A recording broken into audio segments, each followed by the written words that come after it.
Bueno, buenas tardes, vamos a empezar. Vamos a empezar ya. Eh, el tema de ahora es un tema que podría decirse, ¿no? Es todo un recuento de situaciones.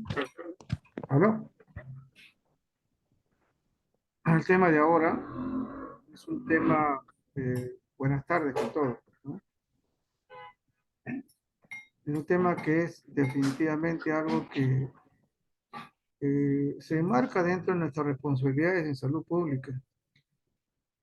Hay muchas enfermedades que supuestamente no están en nosotros, pero ya están circulando y algunas son, como decir, emparentados con algunas patologías que cuando veamos la parte del Perú se van a dar cuenta que hay muchas patologías semejantes, porque el virus pues no es una situación estática, sino son familias, ¿no? Virales.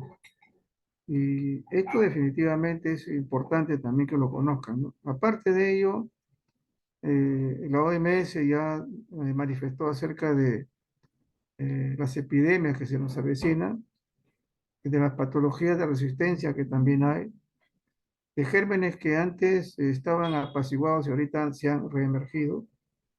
Pues hay muchas cosas que al final y al cabo ustedes van a tener que, como decirnos, capear en la parte clínica.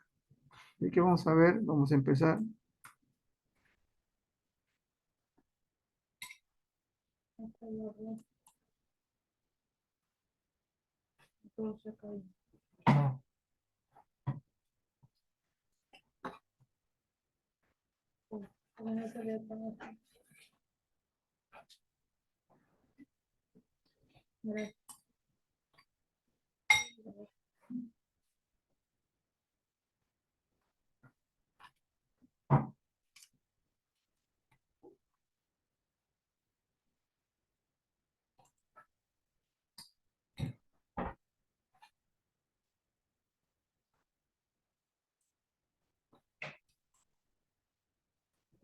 Bueno, dentro de estas manifestaciones, todas estas enfermedades son definitivamente zoonoses.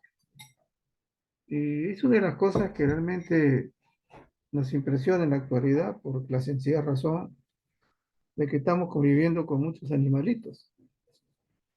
Hay casas, definitivamente, casas o departamentos en los cuales no solamente hay un animalito, sino dos o tres. Y si ustedes ven solamente la figura, se van a dar cuenta de que muchos de ellos están comprendidos en los animales que son domésticos, ¿no?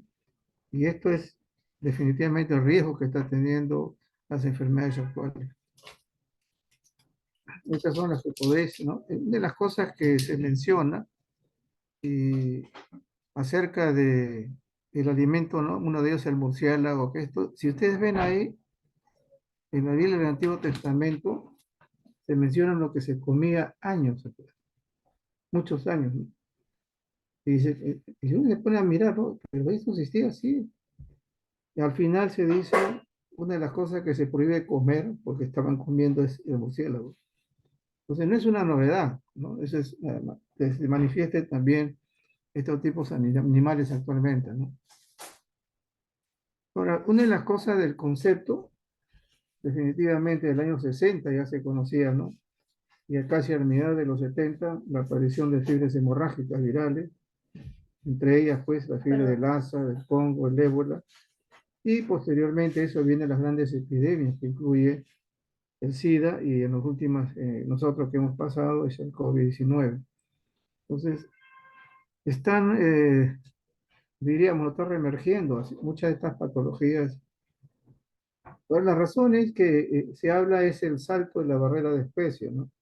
Antes solamente animales tenían enfermedades de animales, en la actualidad no existen. Y la razón es la convivencia y la relación.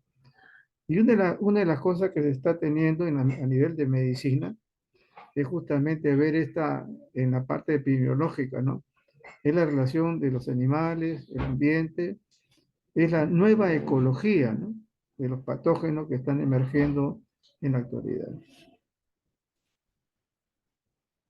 Uno de los, podemos decir, no especialidades, pero sí uno de los temas metagenómica, que es la que se está utilizando ahorita como observar, ¿no? Identificar, caracterizar el potencial de patógenos dentro de sus ambientes naturales, también dentro de lo que es el hombre, como también en los animales que estos están evolucionando, ¿no?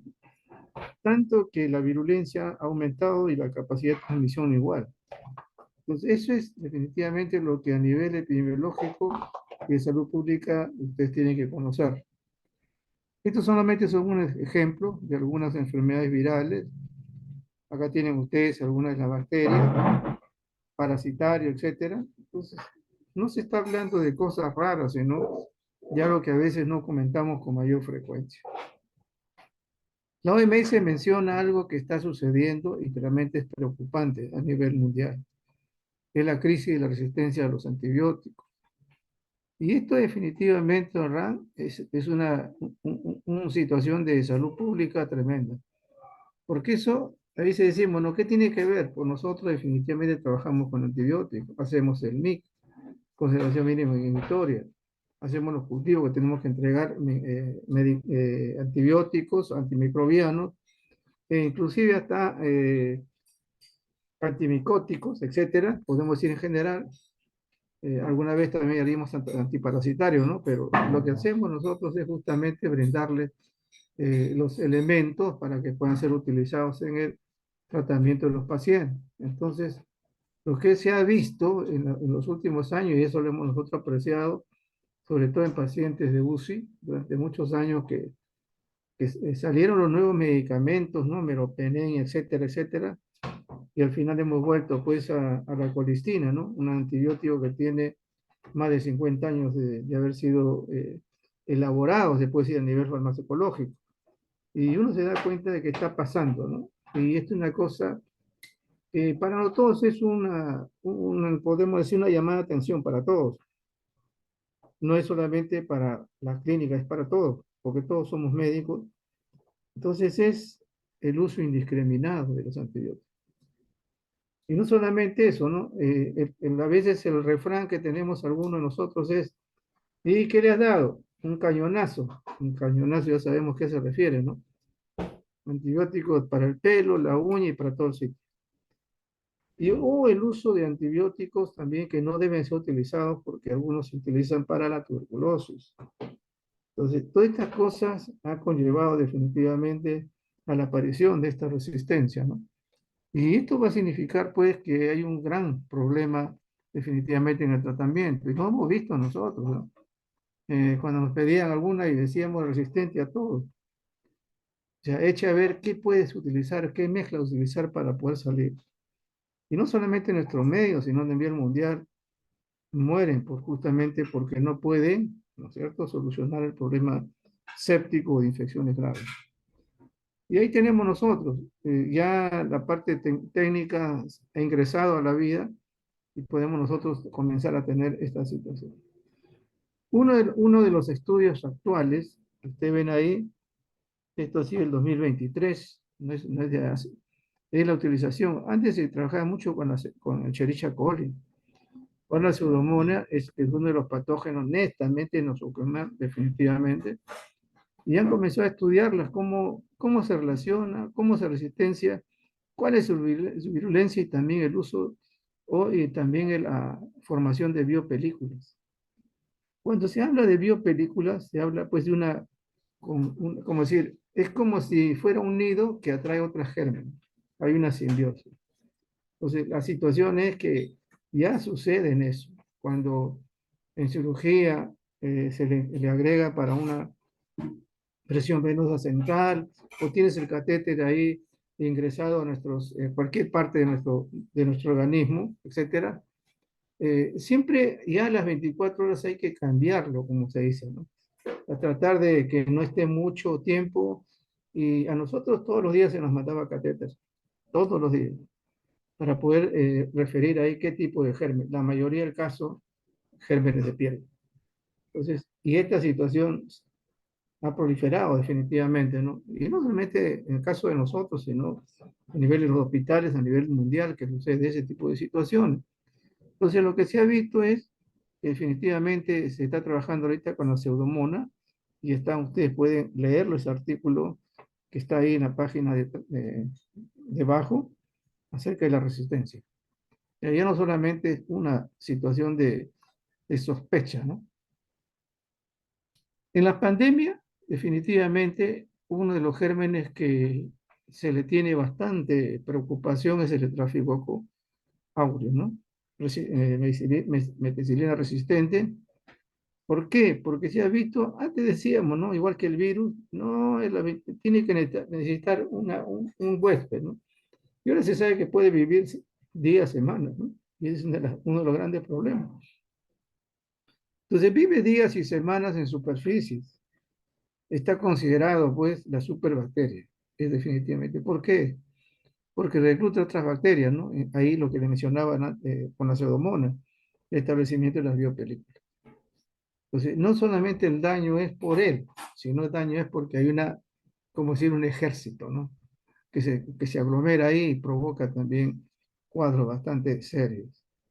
Y no es novedad, les digo porque son estudios que se han hecho acá en la China, en esto, lo otro, de que estos gérmenes aparecen hasta en el picaporte cuando entramos a las salas, aparecen en los tambores, etcétera, donde están a veces algunas de estas, y eso es trabajo ya de años, ¿no? No es de ahorita, incluso, incluso hasta los celulares. Entonces, si uno se pone a mirar, el transporte muchas veces va a significar, pues, por nivel del personal de salud, incluyéndonos a nosotros.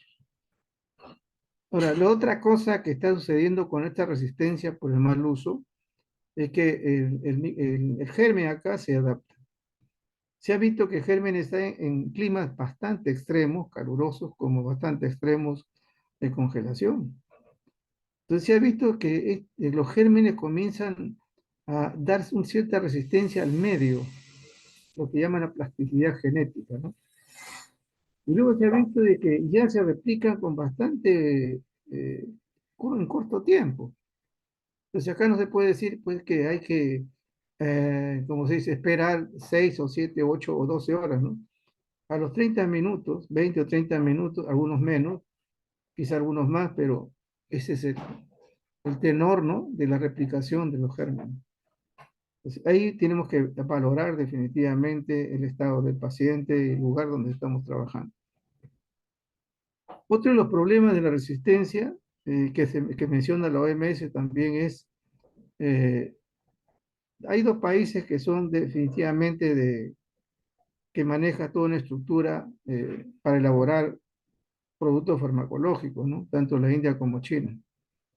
Y hasta ahora, no solamente son ellos, ¿no? No solamente son ellos, sino que se lo pone como un ejemplo. Estos elementos se eliminan al medio ambiente. Pues esta situación también está teniendo de que las plantas, qué sé yo, tantos elementos, los animales mismos que consumen, etcétera, está implicando un transporte pues, de estas sustancias que son todavía elementos importantes para poder antibiótico, entonces resistencia. Entonces, ¿por qué respiramos resistencia, podemos decir nosotros? ¿Ok? Entonces, no hay todavía algo que pueda establecer, ¿no? Una rigurosidad para que estos elementos, ¿no? Ingredientes, sobre todo farmacológicos, puedan ser dispuestos en un lugar más adecuado. La OMS menciona que mueren 700.000 personas al año por el RAM. Y eso es, pienso que inclusive después del COVID-19, esto ha superado. En 2050, que inclusive está en los reportes de acá del MINSA, ¿no es cierto? Estamos hablando pues de que un promedio de 10 millones a más muertes al año, porque no hay un antibiótico suficiente para detener una sepsis. Pero una cosa interesante, cuando uno revisa acerca del RAM, y pensamos que solamente son los países, como decimos, ¿no? El tercer mundo o subdesarrollado. Y me di con una sorpresa, definitivamente, de encontrar que Rumanía, Portugal, Grecia se corona. En multitud de resistencia llega inclusive en algunos momentos al 60%. El resto está entre el 20, 30 o 40%. Ustedes ven ahí, todos son países europeos. El uso indiscriminado de los antibióticos está provocando pues, un daño a la población. ¿Qué hay con nosotros?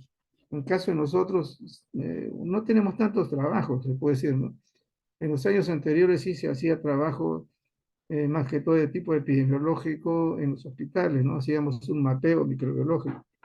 Y esto era importante, ¿no? Porque a veces sucede ciertos brotes en los hospitales, ¿no? Y entonces uno tiene que atender. En provincias sucedió algo, ¿no es cierto? También igual, el daño fue en ciertas unidades, ¿no? Que también tuvieron que cerrarlo y luego determinar qué elemento, qué germen estaba provocando una respuesta negativa en los pacientes. Y miren lo que dice el MINSA, el 72% de hospitalizados por el COVID reciben antibióticos sin necesidad. Y ese es un criterio definitivamente que me llamaba la atención, ¿no? A nosotros nos han enseñado de hace 50 años que no debe utilizarse corticoides en virus ni antibióticos en virus, que igual se estuvo usando. Y no se usaba en momentos que quizás preveía, ¿no? una coinfección, si no se usaba al comienzo. Y inclusive ustedes vean los reportes y se van a dar cuenta, y lo que de mí se está hablando de eso. El 50% de microbiologistas en hospitales fue inadecuado. No hablando de antiparasitario, que también estaba dentro de las normas, ¿no? Entonces, ¿qué está pasando con nosotros, no? Estamos olvidando por lo menos las cuestiones básicas de lo que significa manejar, en estos casos, un virus, ¿no? Lo que se ha encontrado en nuestros medios así en general, meticilino resistente, en las penicilinas, clindamicina, que es una de las cosas que se está utilizando últimamente, sin embargo ya se encuentra resistencia, la pseudomonas, en algunos momentos no son del 30%, sino mayor, la Klebsiella pneumoniae, el Escherichia coli, la gonorrea, el estreptococo pneumoniae, estreptococo neumococo, tuberculosis. Y no era indistinta que la rifampicina se estaba utilizando para otras cosas en muchos años. Y la ciprofloxacina, que también es otra línea, también se está utilizando. Y esto definitivamente no era lo más adecuado, ¿no? Entonces, hay situaciones que definitivamente, ¿no? Tenemos que ver. Una de las cosas últimas que se estaba viendo en los gérmenes que te aparecían en los pacientes complicados, no comprometidos, era Acinetobacter. Si ustedes ven dónde se ubica, se caen de espaldas, ¿no? Entonces, cosas como esa es parte de la rutina de ustedes, ¿no? Por eso que a veces el tratamiento no es muy efectivo, no porque la clínica esté mal, sino por el hecho que hay otro dentro del ambiente que está ejerciendo una mayor presión. Ahora, ¿por qué estamos hablando de todo esto? Porque esto es algo que se está, como se decía, ¿no? Cocinando, así en términos criollos, cocinando lo que se decide. Ya los OMS estaban mencionando la enfermedad X, ¿no? Todos estaban suponiendo que sea el COVID-19, pero no.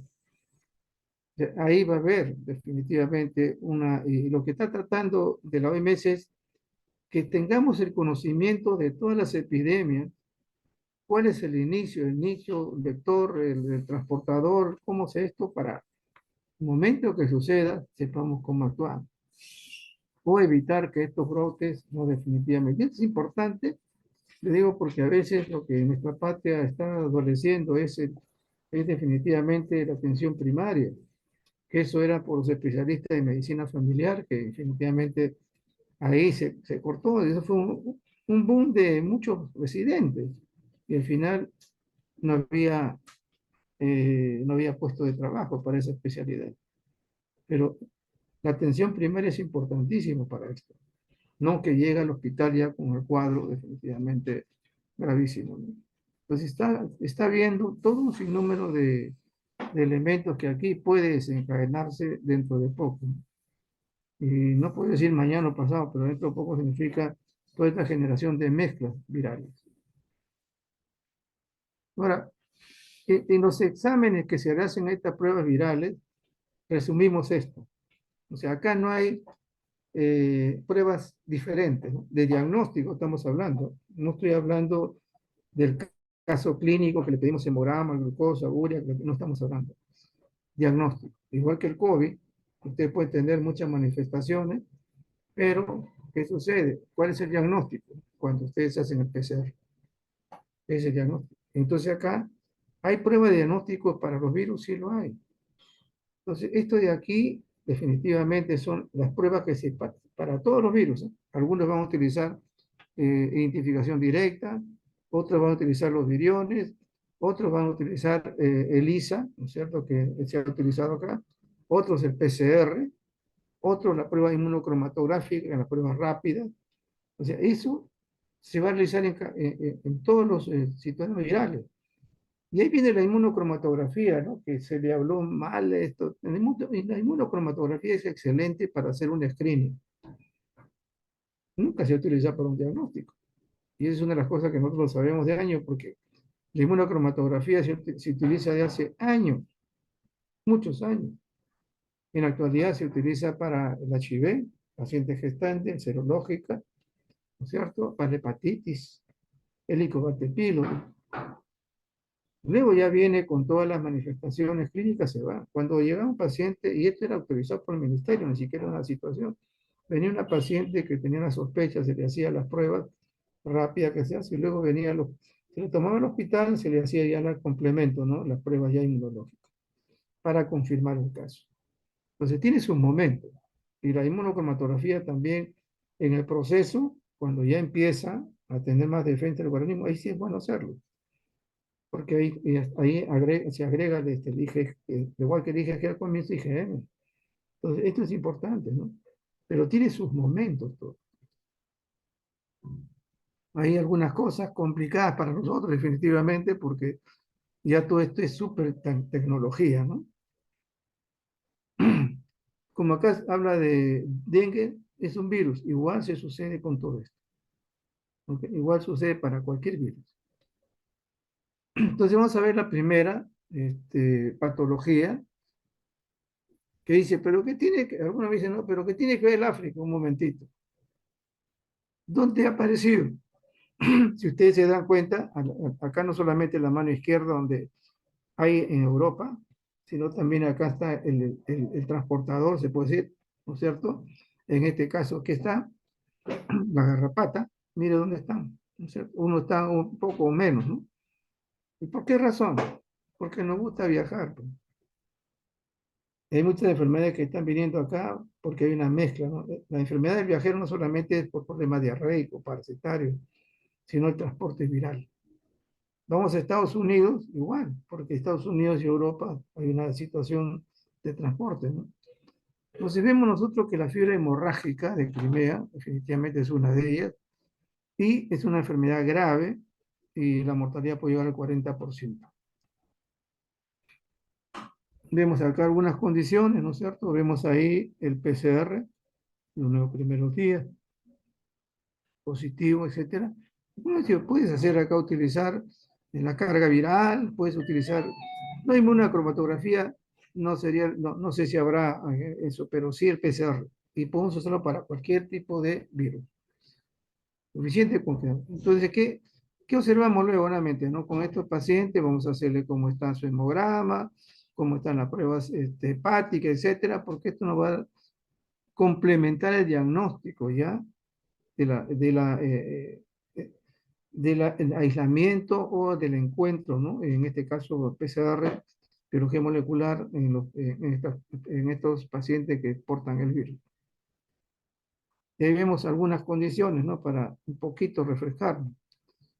En la cuestión de diagnóstico es una de ellas, ya mencioné. Ahora, ¿qué vamos a encontrar? Recuerda que esta es una fiebre hemorrágica, ¿cierto? El hemograma, ¿qué vamos a ver?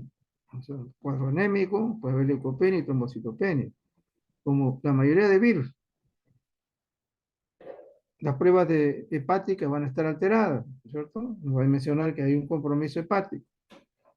Y como hay hemorragia, las pruebas de coagulación van a estar prolongadas. Pero hay otros compromisos que llevan prácticamente a la muerte, no solamente la situación de hemorragia, sino el fallo renal. Entonces, estas son las condiciones de estos. Ahora, como menciono acá, el diagnóstico del virus, podemos quedarnos nomás con el PCR. Y ahí acabó el asunto.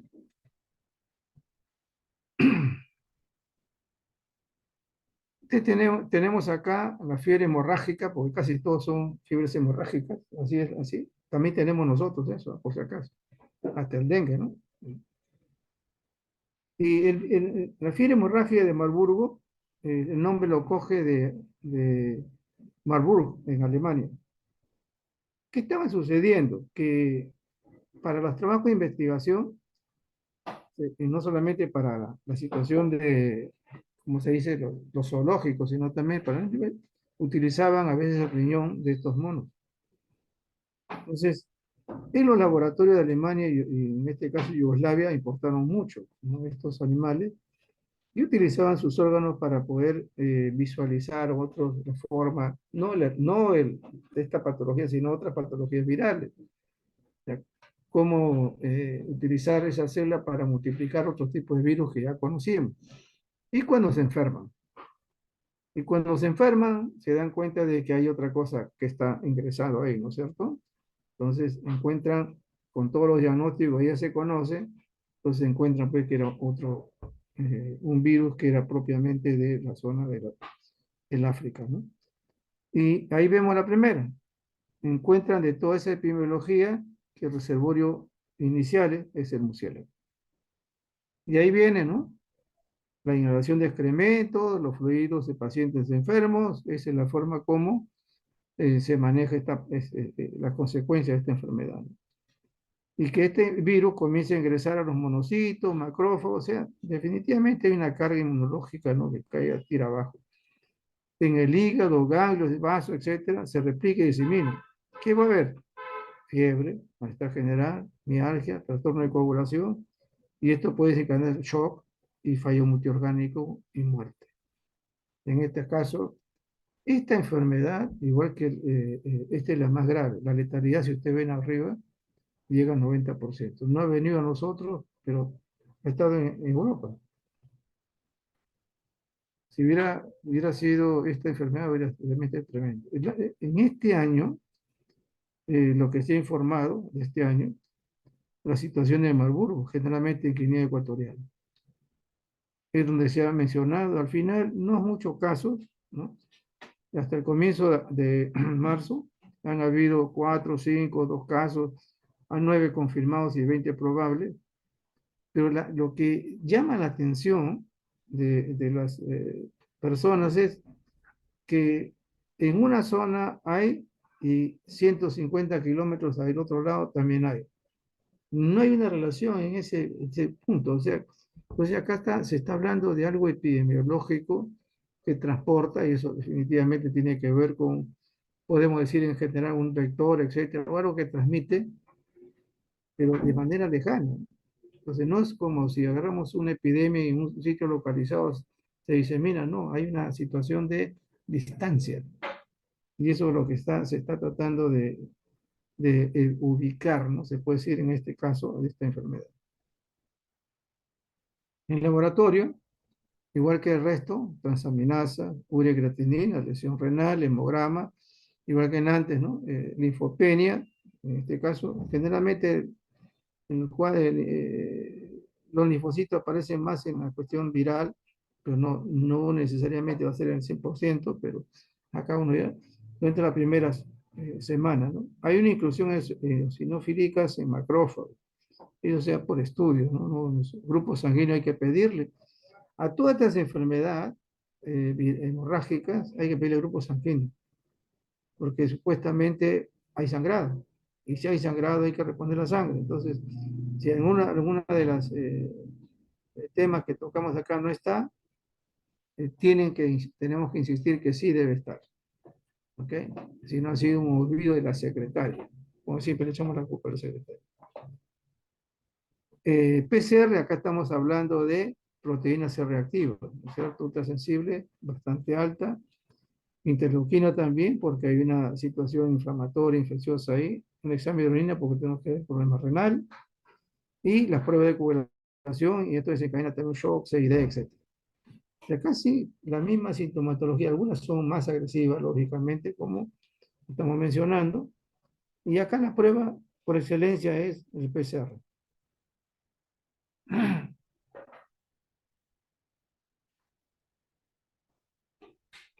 ¿Dónde obtener las muestras para el diagnóstico? No solamente de la sangre, sino también muestras de tejido. Y desgraciadamente a veces tejidos de la autopsia, ¿no? Que ahí se haya también el virus. En este caso, sí hay vacunas, pero vacunas para que se lo dan a los monitos, ¿no? Para evitar esta, y ha bajado por esa razón este virus, ¿no? Que también es primo hermano del ébola, que vamos a ver acá. El Marburg y el ébola son muy relacionados. Entonces, la ventaja de haber bajado, esto es porque se está colocando vacunas, ¿no? Entonces, para evitar que haya la proliferación de este tipo de virus. Y acá mismo, otra vez, tenemos al murciélago. Y los animales no domésticos. Si ustedes ven que en el país del norte, qué tipo de mascotas tiene, ya no solamente es perro. La vez pasada estaba viendo un programa donde tiene lagartos, tiene monos de diferente tipo, y tienen algunos animales que definitivamente no son domésticos, ¿no? Y conviven, conviven con el perro, conviven con el gato, y recuerden que cada animal tiene su propio nido, ¿no? Su flora normal. Cuando sale fuera de este contexto vienen las consecuencias, ¿no? El traspaso, ¿no? De un grupo humano a un animal a un grupo humano. Y miren, ¿no? Y el asunto es casi como todos los virus, ¿no?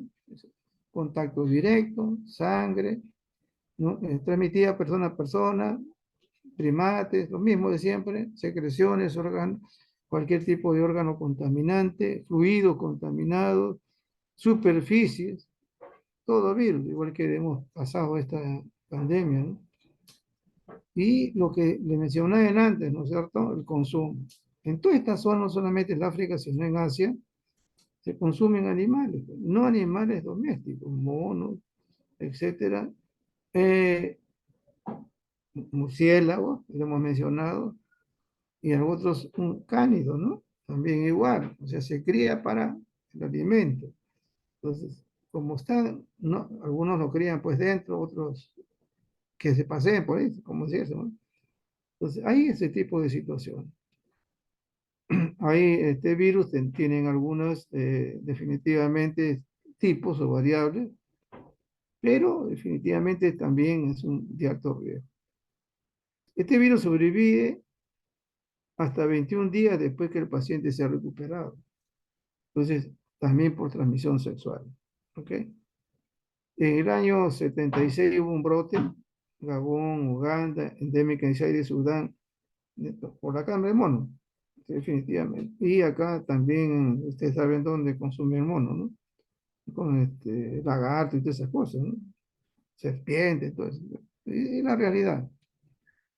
No es una cosa que uno... Pero ¿cuál es el asunto? Luego nuevamente. ¿Qué tiene que ver el África con nosotros?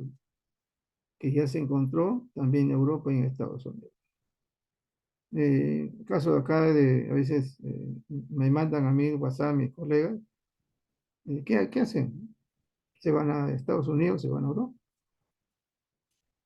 Y ahí ustedes ven que están viviendo como una de mis amigas de la promoción, estaba en su casa y emocionada me dice, ahí en su jardín hay un nido de ardillas que viene y se va, ¿no es cierto? Son roedores. Y luego ahí por la ventana ve pasar un venado. Y luego en su guardería hay un nido de pajaritos. Entonces, no hay una situación que digo limite, ¿cierto? ¿No? Animales que no son domésticos conviven. Y nosotros vamos a esos lugares. O sea, por esa razón que a veces decimos, ¿qué cosa tiene este caballero, no? Y nos damos cuenta que hay otras cosas que también es importante conocerlo.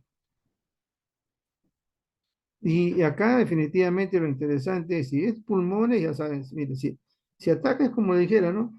Esta enfermedad viral ataca los pulmones. ¿Qué prueba de laboratorio va a realizar usted, señor? ¿Se dan cuenta? Fácil, una haga pues una radiografía de pulmones, no sé, de tórax. Este ataca el corazón. ¿Qué vas a pedir? Pruebas cardíacas. Tiene problemas renales. Hay que ver, valorar también la función renal hepática, pruebas hepáticas. ¿Se dan cuenta? No hay novedad aquí en la situación de lo que significa las enfermedades y laboratorios. Si usted conoce en la clínica, eso hay que pedir. Lógicamente, definitivamente también hay infecciones en el embarazo y se ha localizado virus en la placenta, el líquido amniótico y el feto. Felizmente, como se dice, hay vacunas de control. Hay vacunas de control en estos dos casos primos hermanos. Y esto se hace acá. Cuando hubo el reporte que estaba en América y estaba cerca de nosotros, el instituto hizo un laboratorio, ¿no? Vamos a decir, exclusivamente para el ébola. Que lógicamente se puede usar para otro virus, pero ya hay esa posibilidad, ¿no? De poder manejar también el rastreo, ¿no? De los pacientes. Y acá se pueden ver ustedes, si acá está el murciélago, podemos ir antílopes, venados, chimpancés, etcétera. Todo convive con nosotros, ¿cierto? Felizmente, como ya hay vacuna, ha sido un poco limitada, ¿no? Pero de todas maneras, nunca hay que considerar que ya todo está hecho, porque el virus no tiene no solamente una ubicuidad y una forma de plasticidad, se puede decir que cambia. Y eso lo estamos viendo nosotros. Y vemos nosotros, ¿no? Acá igual, pruebas hepáticas, renales, examen de orina, y coagulación, grupos sanguíneos, marcadores cardíacos, presión pulmonar. ¿Qué debemos pedir? Así, de manera muy PCR. Puede haber ELISA, puede haber microscopía, pero el PCR definitivamente es importantísimo. Y si usted ven acá, ya está señalado, ¿no? Lugares, ¿no? Me voy a ir a Cancún, ¿no es cierto? Entonces, no hay novedad, o sea, por esa razón que como ustedes como clínicos deben estar enterados de todo esto. La fiebre hemorrágica de Lassa es una de las cosas que también en nosotros tenemos una variedad. Cuando veamos la parte de enfermedades también en nuestra patria, de notificación inmediata, ahí van a ver ustedes. También tenemos uno, no solamente es el dengue, hay otro. Hay el hantavirus, hay un sinnúmero de virus que son de la zona y que se aparecieron cuando comenzaron a hacer carreteras, ¿no? Interoceánicas, y como no se estudia muy bien a veces las cosas, como entrar ratones, comenzaron a ver eso, comenzaron a enfermarse, y comenzaron que en ese lugar había pues un alto índice de inmunológico del personal ahí, y uno ingresa ahí, se infecta, no está acostumbrado a ese hábito. Entonces vemos una enfermedad zoonótica también, en este caso Lassa, en Nigeria, y vemos nosotros que cada año hay entre 300.000 infecciones, ¿no? En la zona allá, felizmente está lejos, pero no hay que confiarse, ¿no? Y 5.000 muertes por año. Puede ser el 80% es asintomático, el 20% es grave, y de ese 20%, el 15% muere. Se cuenta con vacuna en la actualidad, por eso que un poco se ha limitado esta enfermedad. Pero, para que ustedes se den cuenta, hay presencia en Estados Unidos, Alemania, Suecia y el Reino Unido. Es estacional, preferentemente, y más o menos entre febrero y fines de marzo, donde aparece estas enfermedades, ¿no? Proliferación. Y acá tiene que ver, pues, con la presencia de ratoncitos, ¿no? Todos los líquidos biológicos de ratoncitos son culpables de contaminar el suelo, el piso, etcétera. Y a veces hasta en los jardines, ¿no? Nos gusta a veces estar ahí reposando. Como esta es una fiebre hemorrágica, igual, ¿no? Hemograma. En este caso hay que hacer la diferencia en el ASA con el dengue. No solamente el dengue, sino también con la malaria. Entonces pone gota gruesa, ¿no? Serología para salmonella y shigella. Sí, te parece. Cuando es la cosa grave, ¿eh? Porque es grupo sanguíneo, indefinidamente. Puede haber compromiso renal. Si hay problema hemorrágico, puede haber compromiso renal. En orina vamos a observar eso. Prueba de coagulación, porque esta es hemorragia, prueba de coagulación prolongada.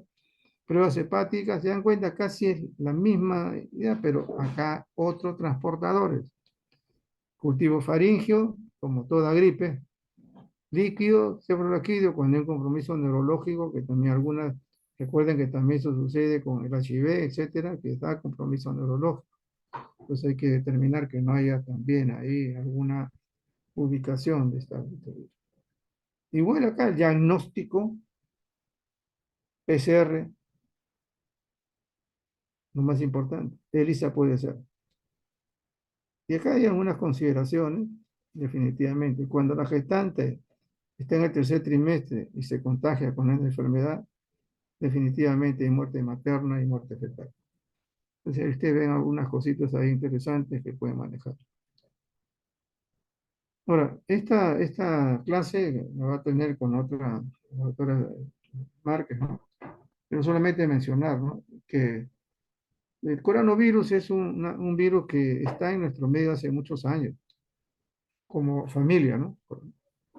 Los problemas de gripe, rinovirus, adenovirus, coronavirus, es una cosa frecuentísima. El asunto es que no daba, ¿no? No daba todas estas manifestaciones de epidémicas, sino solamente estacional.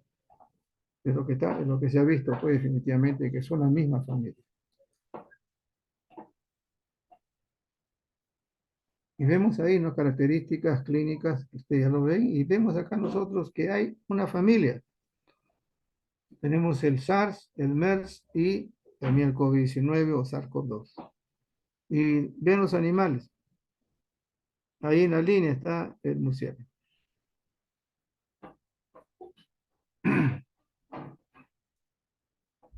Hay una situación que solamente es marcarlo, ¿no? Que ustedes ahí el dibujito lo está teniendo más que todo, evidente. Una de las cosas que definitivamente cuando apareció este virus, lo que yo no soy virólogo, ¿no? Pero había leído algunas cosas de ahí, se sorprendían, ¿no? El virus. De verdad se sorprende. Y hasta ahora nos sorprende. Generalmente las mutaciones, si ustedes ven las gripes, eso son cada 2 a 4 años. Pero acá las mutaciones se dan en meses, hasta en semanas.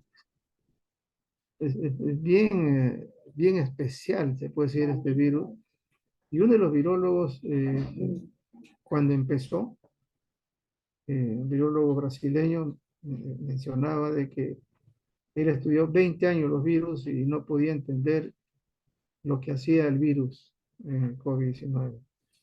Pero se mezclaba con los otros tipos, se mezclaba y cogía de ahí. Es como si dijera, dame, ¿sabes qué, joven? Ya no quiero solamente la piedra, ahora dame la pistola y el otro me da el puñal. Entonces se formaba un virus realmente agresivo, un virus que ha hecho mucho daño.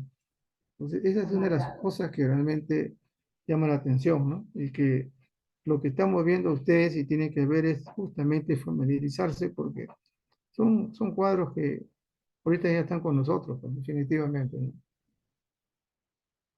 ¿Cuál es el primero que se diagnosticó que era el coronavirus, el SARS, síndrome respiratorio agudo?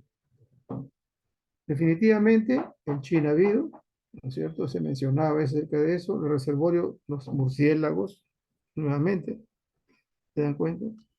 Y esto tiene que ver porque el agricultor, la persona que quiere ingresar a estos lugares, pues ¿qué hace? Vive ahí, tira los árboles, se pone esto, pero los murciélagos siguen viviendo por ahí cercanos.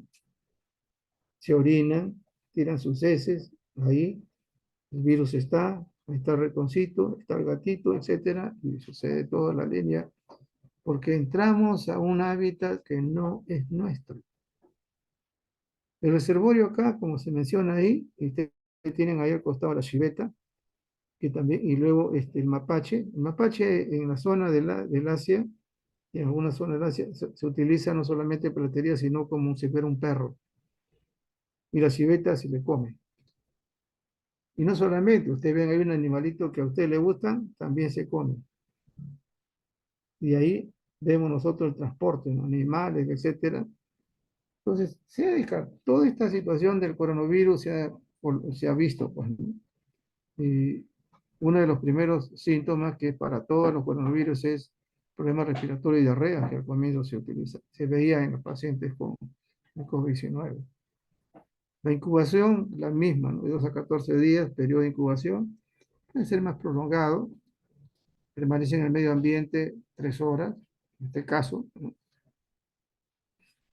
Hay presentación clínica, neumonía, ¿no es cierto? Presentación muy semejante, etcétera. Fiebre, escalofrío, mialgia, malestar general, tos no productiva, rinorrea, dolor de garganta, son menos frecuentes, pero como proceso respiratorio también se da. Y luego viene el deterioro clínico, ¿no es cierto?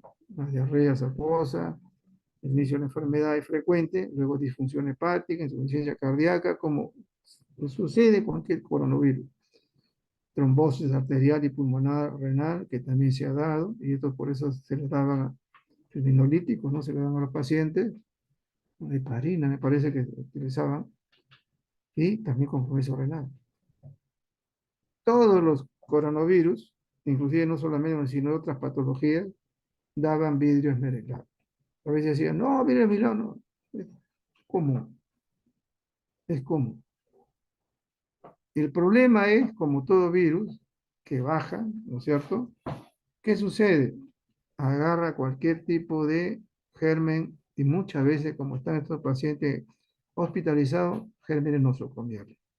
Y para que vean ustedes, estafilococo, pseudomonas, otros virus, otros parásitos y en este caso hongos, etcétera, en general, ¿no? Sucede. Entonces, y ven ustedes ahí, este SARS no solamente quedó ahí, sino también estaba arriba, ¿no? Supuestamente estos, ¿cómo se detuvo? No se sabe. Pero se hizo el trabajo, algunos manifestaron que había hasta vacunas para esto, pero se detuvo. Pero lo que se vio, a pesar de que no era mucha gente, sí había lugares donde sí estaba equidistante, ¿no? Y acá llegó hasta Colombia. Ahí viene la primera pregunta. ¿Qué nos pasó? Esto hasta más o menos el 2003, 2004 todavía se presentaba esta patología. Y ustedes ven acá, igual, hemograma, linfopenia, pruebas basales. Siempre un consejo sano que le doy no por la cuestión de dinero, pero tienen sus pacientes, ustedes, háganle sus pruebas basales. De verdad. Hagan sus pruebas. Ya les he dicho hemograma, glucosa, urea, creatinina, examen de orina, etc. No, pero no tiene este problema. Hagan sus pruebas basales. Usted tiene que saber qué tipo de paciente tiene.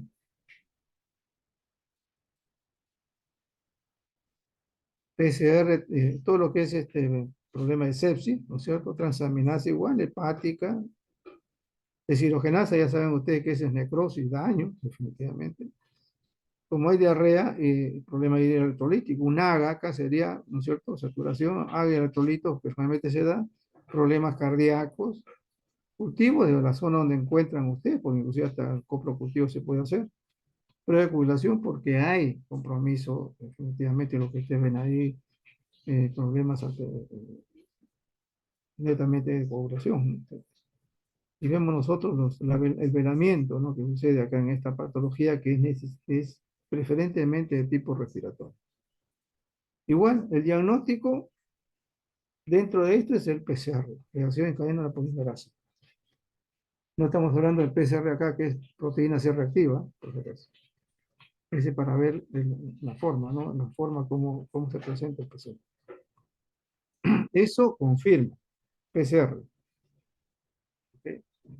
Luego apareció unos años más, porque el otro es 2014 más o menos, 2000, capaz sí, el 2012, 13, 14 hasta en algunos lugares todavía está presente, es el MERS. Ese es otro coronavirus del medio arábico, se puede decir nosotros. ¿Y quién es el murciélago? Acá el dromedario vemos nosotros, pero también una de las cosas que se mencionaba que sí puede ser compatible también con Eugenio en nuestra patria. Y luego viene pues todas, ¿no?, manifestaciones como ustedes ven acá en la parte clínica, compromiso respiratorio, neurológico, como cualquier otro virus, ¿no? En este caso, igual que sucedía con el COVID-19, hay problemas digestivos, respiratorios, musculares, etcétera, muy semejantes. Usted tiene ahí más o menos una comparación de los tres, muy semejante. Que ven ustedes, virus esmerilado, ven acá. Hasta septiembre del 2012 al 2021 fueron confirmados 2.500 casos. 800, más de 800, casi 900 fueron mortales. Todos en la península de Arabia.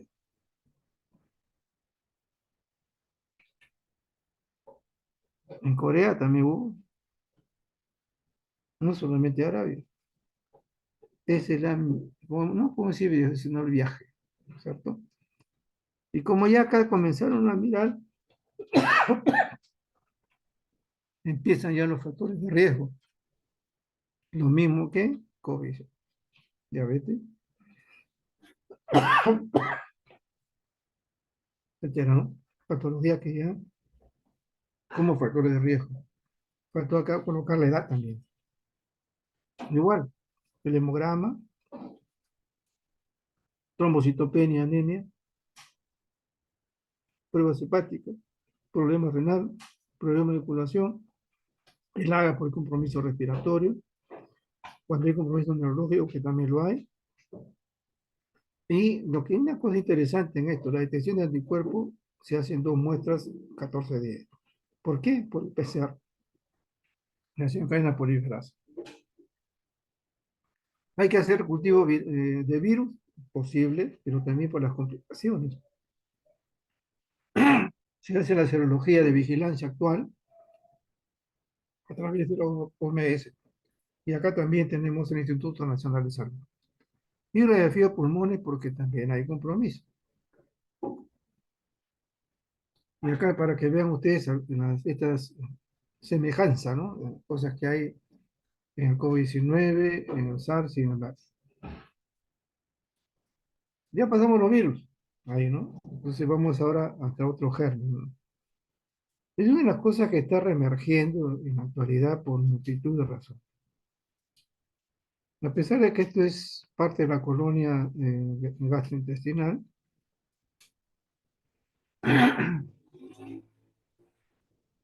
sucede una situación de quién empezó las cosas.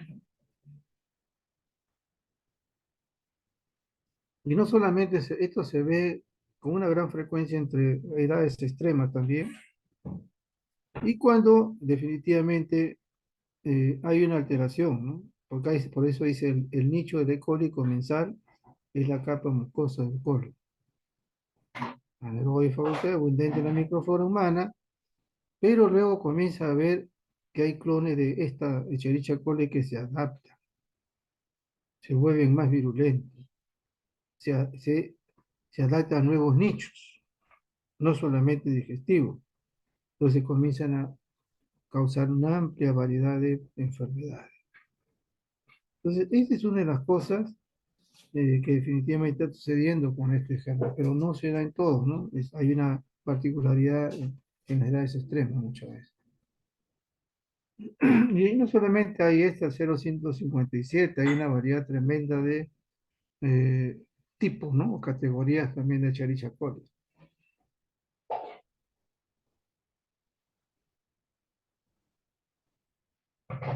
Hay algunos tipos que se mencionan también, en el caso de la Escherichia, que puede ocasionar tanto meningitis como sepsis. También se está hablando actualmente en esto. ¿Qué cosa da este germen? Lo más frecuente es síndrome urémico hemolítico. Oja, no es el único, ¿eh? Pero dentro de la frecuencia es lo que se ve, sí. Entonces, hay una microangiopatía trombótica que tiene la triada: trombocitopenia, insuficiencia renal aguda, anemia hemolítica, micro. Y ahí vemos, ustedes ya pueden leerlo con tranquilidad, pero esas tres cosas son importantes. ¿Y dónde se hace, pues, podemos decir, el diagnóstico coprocultivo? Este germen tiene una particularidad, ¿no? Crece muy bien y se utiliza el antisuero, ¿ok? El antisuero para esto. Entonces, el diagnóstico de esto, ¿quién se hace? A través del aislamiento en el coprocultivo y luego utilización de antisuero contra el germen. ¡Pum! Nada más. Bueno, en el Perú se ha hecho trabajo, pero como le digo, a veces los trabajos son muy, muy escasos, ¿no? Únicamente como esto hay pérdida, ¿no es cierto?, sintomatológica, puede ser sangrante, etcétera, hay que ver pruebas de coagulación, el TBNS vamos a ver el sangrado, pruebas renales porque hay compromiso, dice ahí, ¿no? Síndrome urémico hemolítico, entonces hemograma, problema renal, estos son importantísimos tener, porque como hay pérdida de elementos líquidos, de electrolitos, proteína C reactiva, ¿no es cierto?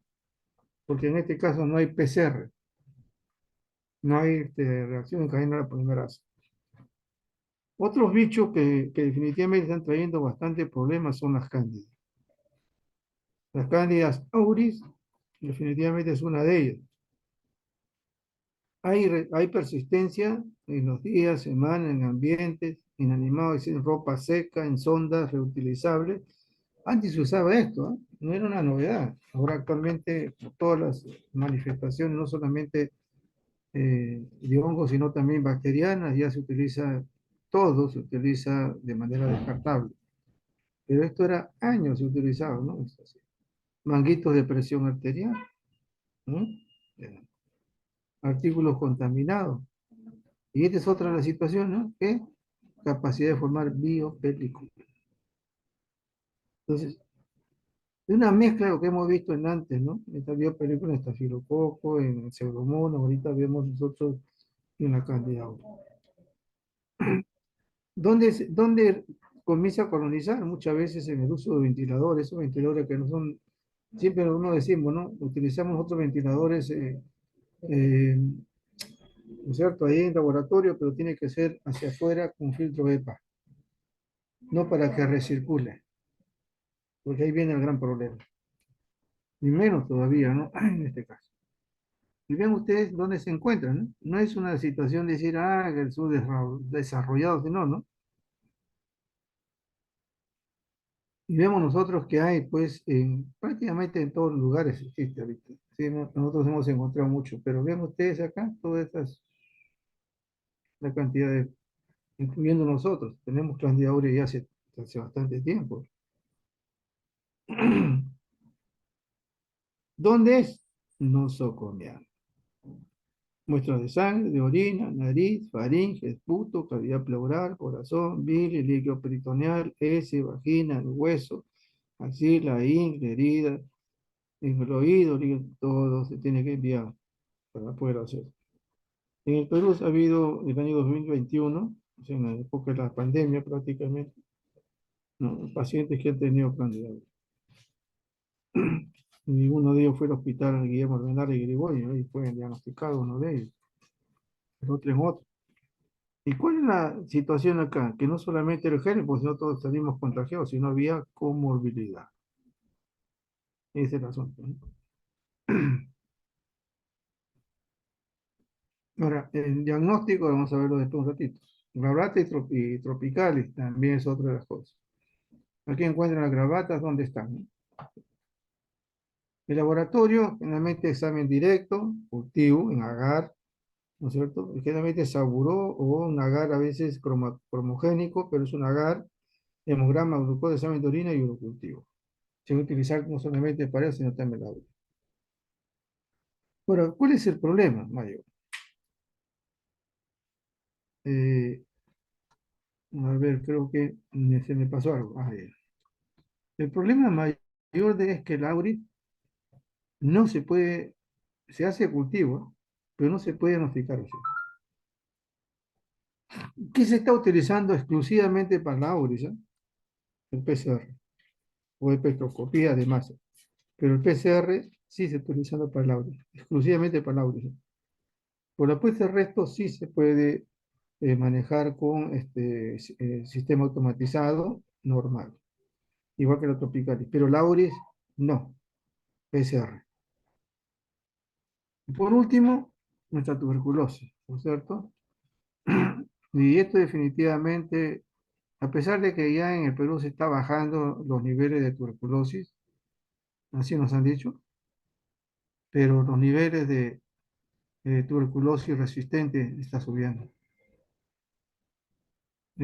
Hace años lo que se estilaba, ahora no lo sé, ahorita definitivamente, porque trabajamos mucho acerca con la tuberculosis muchos años, veíamos al programa, teníamos reuniones con el programa y algunos pacientes lo calificábamos también igual con el servicio nuestro y el paciente nunca dejaba de tomar los medicamentos.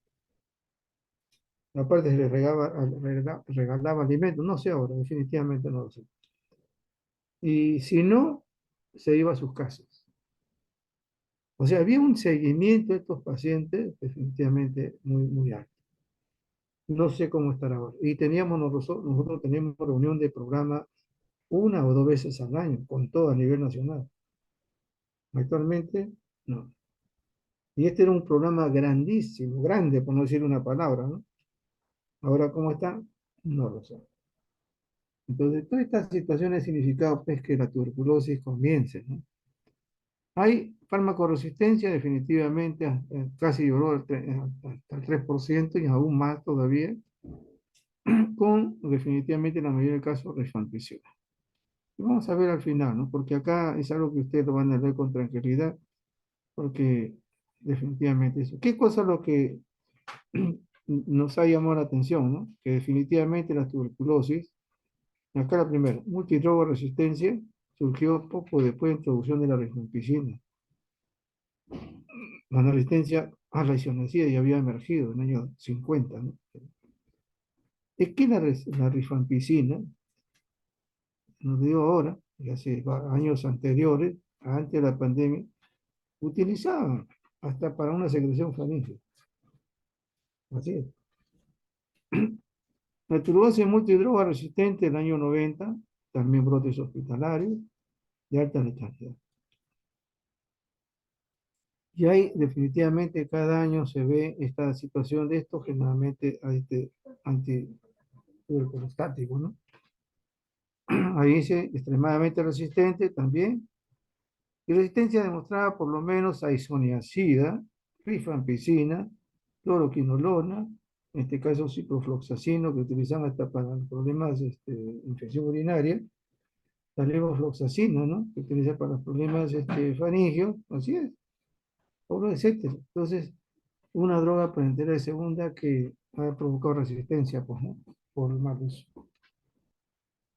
Digamos nosotros acá solamente, el grupo A, B, pero este acá, ¿no? Estamos bien, solamente mencionarle, ¿no? Etambutol, la medicina, etcétera. Y estos son antibióticos que se utilizan con mayor frecuencia. Eso lo vamos a revisar a tuberculosis con nuestra próxima clase, solamente mencionarle todo esto, ¿no? Definitivamente, hasta el año 2008, ahorita hay un reporte mucho más grande, la tuberculosis extremadamente resistente, está en todos lugares. Y acá está el Perú, ¿no? Entonces, no nos cansemos de que en este caso, ¿no es cierto? La tuberculosis, que es una de las gérmenes prácticamente muy frecuente en nuestro medio, eh, hay que tratar de vigilarlo, ¿no? Y sobre todo hacer el tratamiento correcto. Diagnóstico, ya lo saben ustedes, desde directo un esputo, el BK en esputo, un PPD, que ya no corresponde al laboratorio, pero también si hubiera algún otros lugares, un examen de orina. En los últimos años, una de las cosas que me llamaba la atención es que recibía pacientes, ¿no? Y en el programa y, hemos visto, ¿no? Casos de eh, bacilo de Koch en orina. O sea que no, en muchos años no hemos habían visto, ¿no? Pero imagínense todas las cosas que se observan. Antes veíamos al paciente que era demasiado delgado, todo, ¿no? Ahora ustedes ven que hay gente que supuestamente está bien nutrida, grande, bien comido, señoritas que vienen de las oficinas y dejan sus cursos. ¿Qué está pasando? Hasta el tipo de paciente ha cambiado. Y a veces el problema es cómo ubicar epidemiológicamente el nido. Esa es la razón. A veces puede ser hasta el lugar donde nos vamos a, entre comillas, ¿no? A divertir, entre comillas. Bueno, entonces es todas las cosas que les he mencionado de manera muy general, pero la idea es que ustedes también observen esto, porque finalmente el problema viral en general es a veces el que menos conocemos, el que menos pensamos que no va a pasar, el problema son las complicaciones, el problema son de las edades extremas, el problema son de las comorbilidades, pues uno sí tiene que vigilar. El compromiso generalmente se da siempre en los mismos niveles, ¿no? Respiratorio, hepático, renal y el sangrado. Y eso es lo que tenemos que hacer. Y el diagnóstico por excelencia es el PCR. Y el diagnóstico por excelencia, el Candida auris, es el PCR. El resto sí es por cultivo y la diferenciación bioquímica que se utiliza. ¿Ok? Entonces, esto es lo que quería comentarles y ya nos veremos la próxima semana. Buenas tardes. Buenas tardes. Ok. Estudiar porque ya se avecina el próximo examen, ¿no? Hay que estudiar. La próxima semana, el último tema que tengo, voy a hacer un pequeño repaso, no digo repaso, un pequeño repaso, así que espero que estén presentes. Buenas tardes.